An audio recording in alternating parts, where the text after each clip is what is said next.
خدا یسوع مسیح کے عظیم بابرکت اور خوبصورت نام میں آپ کی خدمت میں پادری شکیل اللہ بخش دولت کا سلام پہنچے، اور ایک مرتبہ پھر آگاہی چینل کے وسیلہ سے جو بات ہم نے گزرے ہوئے میسیج میں کی کہ خدمت جو ہے وہ خداوند یسوع مسیح کی طرف سے ملے تو پھر ہی بابرکت ہوتی ہے۔ آج اسی ٹاپک کو ہم ایک مرتبہ پھر آگے بڑھاتے ہوئے بزرگ مرکز کی معرفت لکھا گیا انجیلی بیان، اس کا 10واں باب اور اس کی 44ویں اور 45ویں آیت پر غور کریں گے۔ کلام خدا میں لکھا ہے، اور جو تم میں اول ہونا چاہے وہ سب کا غلام بنے، کیونکہ ابن آدم بھی اس لیے نہیں آیا کہ خدمت لے،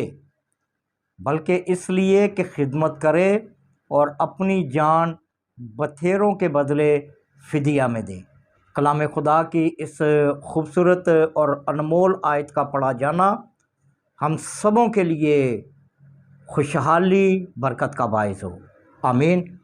جب ہم بات کر رہے ہیں کہ خداوند یسوع مسیح نے خدمت کرنے کے سارے طریقے جو ہیں وہ اپنے شاگردوں کو کر کے دکھائے، اور پھر شاگردوں نے بھی جو ہے خداوند یسوع مسیح کو بھیجے جانے کے سبب سے، جب یسوع مسیح نے انہیں بھیجا اور وہ واپس آئے اور خداوند یسوع مسیح نے ان کی ذات میں وہ سارے کام دیکھ لیے کہ اب یہ اس لائق ہو چکے ہیں کہ اب یہ کام جو ہے وہ بخوبی کر سکتے ہیں۔ اور یہ واقعہ جو ہے وہ خداوند یسوع مسیح کے آخری عشرہ میں جو ہے، جب وہ یروشلم کی طرف جا رہے تھے تو اس کا یہ ذکر ہے۔ یہاں پر مرکز کی معرفت لکھا گیا انجیلی بیان میں بھی ہمیں یہ سفر جو ہے وہ اسی طرح سے ترتیب بتاتا ہے۔ اب یہاں پر جب ہم خدمت کرنے کے طریقوں کو سیکھ رہے ہیں یسوع مسیح کے وسیلہ سے، تو ہمیں خادم کی حیثیت سے بزرگ مرکز کی معرفت لکھا گیا انجیلی بیان جو ہے بڑی خوبصورتی کے ساتھ اس آیت میں ہمیں یہ وضاحت کرتا ہے کہ خداوند یسوع مسیح جو ہے وہ خدمت کرنے کے لیے اس دنیا میں آئے، اور وہ میرے اور آپ کے لیے ایک لسانی نمونہ ہے، یعنی کہ اس جیسا اور کوئی خادم جس کی ہم پیروی کر سکیں، نہ کوئی نبیوں میں، نہ کوئی بادشاہوں میں، نہ کوئی پیغمبروں میں، نہ کوئی رسولوں میں، ایسا کوئی بھی نہیں کہ جس کی ہم خود جو ہے وہ پیروی کر سکیں۔ خدمت کرنے میں ہمیں جو ہے وہ خداوند یسوع مسیح کی پیروی جو ہے وہ کرنی ضروری ہے۔ اور آج جس دور میں ہم زندگی بسر کر رہے ہیں، ہماری نظر میں خدمت جو ہے ہم کہنا جو ہے وہ پسند کرتے ہیں، اور ہم اپنے آپ کو خادم کہلانا بڑا پسند کرتے ہیں۔ یسوع مسیح نے یہاں پر کہا، جو تم میں اول ہونا چاہتا ہے وہ اپنے آپ کو غلام بنائے۔ ہم غلام بنانا جو ہے اپنے لیے بننا تصور نہیں کرتے۔ ہم خدمت سے نکلا ہوا لفظ خادم کی طرف ہم آتے ہیں کہ ہم خادم بنیں، لیکن خادم کا خدمت کرنے کا رویہ، خادم کرنے کے وہ الفاظ ہمارے اندر ہم ان کو اپناتے نہیں ہیں۔ چند لمحوں کے لیے ہم ذرا اس لفظ کو بخوبی سیکھنے کے لیے ہم اس کے لفظی معنوں پر ذرا نگاہ کریں کہ اس کے لفظی معنی ہمیں کیا سکھاتے ہیں۔ پھر خدمت کا سارا پیٹرن جو ہے وہ میری اور آپ کی خدمت میں بآسانی جو ہے وہ سمجھ میں آ جائے گا کہ خداوند یسوع مسیح لسانی خادم کی حیثیت سے میری اور آپ کی زندگی کا رول ماڈل ہے۔ خادم کے لیے یونانی زبان میں 3 لفظ استعمال ہوئے ہیں۔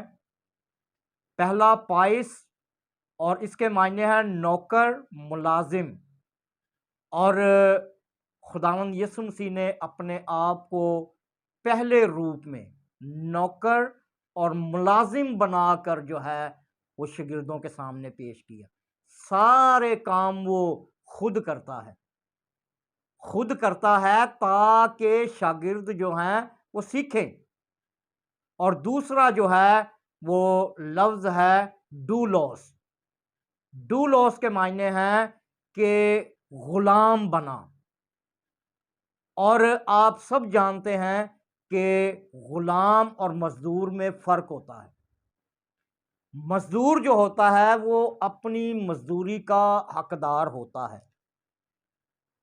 بعض مزدوروں کو ہفتے کی مزدوری ملتی ہے، بعض کو 15 دن کی، بعض کو مہینے کی، لیکن جو غلام ہوتا ہے اس کو مزدوری نہیں ملتی۔ غلام جو ہے وہ 24 گھنٹے کا ملازم ہوتا ہے، اور اس کو ایک ہی مرتبہ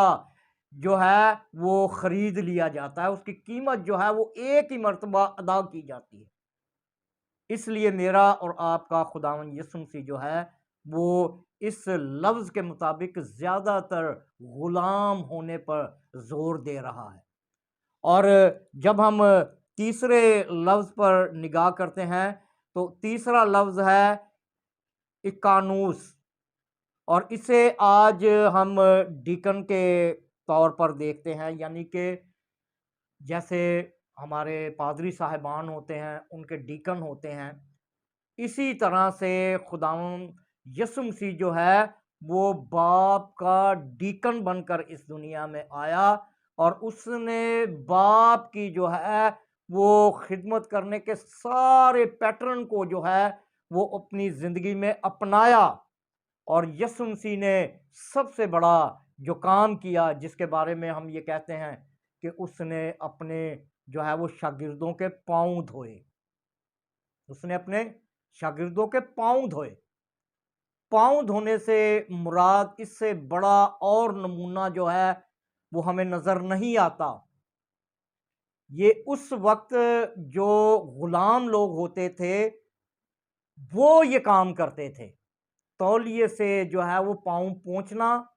یہ غلام کام کرتے تھے۔ خداوند یسوع مسیح نے اس قدر اپنے آپ کو پست کیا، اپنے آپ کو دکھایا کہ ہم نے اس طرح سے خدمت کرنی ہے کہ جس طرح سے ایک گھر کا سربراہ جو ہے وہ کام کرتا ہے۔ اور یہاں پر یہ لفظ جو ہے ہمیں اس بات کی تلقین کرتا ہے، ایکونس، کہ یہ گھر کے مختار کو ظاہر کرتا ہے وہ نوکر لیکن گھر کا مختار ہے، اور مختار جو ہوتا ہے وہ اپنے گھرانے کے افراد کو پہلے کام کر کے دکھاتا ہے کہ اس طرح سے یہ کام تم نے کرنے ہیں۔ اور آسان سے لفظوں میں اگر ہم اس ساری بات کو جو ہے وہ قلم بند کرتے ہیں یا بند کرنے کی کوشش کرتے ہیں، اپنی زندگی میں اپنانے کی کوشش کرتے ہیں، تو خداوند یسوع مسیح اس لفظ کے وسیلہ سے ہمیں ایک ایسا غلام پیش کر رہا ہے جو مختار والا ہے، جو اختیار والا ہے، جس کے پاس یہ آرڈر اور یہ اتھارٹی ہے کہ وہ اپنے گھر کے ہر ایک فرد کو اس گھر میں رہنے کے طور طریقے سلیقے جو ہے وہ سکھا سکے، جس طرح سے دنیاوی طور پر ماں باپ جو ہیں وہ اپنی اولاد کو اس گھر میں رہنے کے طریقہ کار سکھاتے ہیں، اس طرح سے باپ نے اپنے بیٹے کو غلام بنا کر اس لیے بھیجا،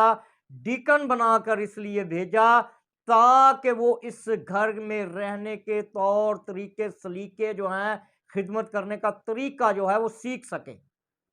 اور اس کے بارے میں جو ہے وہ ہمیں یہ بھی لکھا ہوا ملتا ہے کہ خداوند یسوع مسیح نے اپنی جان دی، جیسے یہاں پر بھی لکھا ہوا ملتا ہے کہ وہ اس طرح سے اس نے خدمت کے کام کو کیا، اپنے آپ کو بڑا کیا کہ اس نے اپنی جان دے دی۔ اور یہ واقعات جو ہیں وہ پرانے عہد نامہ میں بھی درج ہوئے ہیں، یسایہ کی کتاب اس کا 53 باب، پھر مرکز کی انجیل میں ہم اس حوالے کو پر نگاہ کر رہے ہیں کہ خداوند یسوع مسیح جو ہے وہ میرے اور آپ کے لیے ایک لاسانی نمونہ ہے۔ اور پھر جب ہم اس لفظ پر اور نگاہ کرتے ہیں تو انگریزی زبان میں ایک لفظ استعمال ہوتا ہے رول ماڈل۔